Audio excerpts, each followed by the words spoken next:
कलाकार असणं एक शाप की वरदान, एक कौतुकाची थाप की शिव्यांचा बाजार, एक फुलणारी कळी की सुकलेलं पान.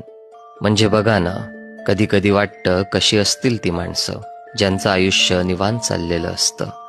ना त्या लाटांशी गोष्टी करत बसतात, ना आभाळाच्या बदलत्या रंगाकडे बघून आयुष्याच्या बदलत्या छतांचा विचार करतात, ना पावसाच्या थेंबात अर्थ शोधतात, ना मातीच्या सुगंधात हरवून जातात. कधी कधी वाटतं सोप्पं आयुष्य म्हणजे खरं सौंदर्य. कदाचित कलाकार असणं हे एक शापच आहे. पण मग आठवतं, ही निर्जीव गोष्टींना प्राण देण्याची ताकद, ही निरर्थक वाटणाऱ्या क्षणांमध्ये अर्थ शोधण्याची जिद्द, ही प्रत्येक भावना जपून ठेवण्याची संवेदना, हीच तर कलाकाराची ओळख असते.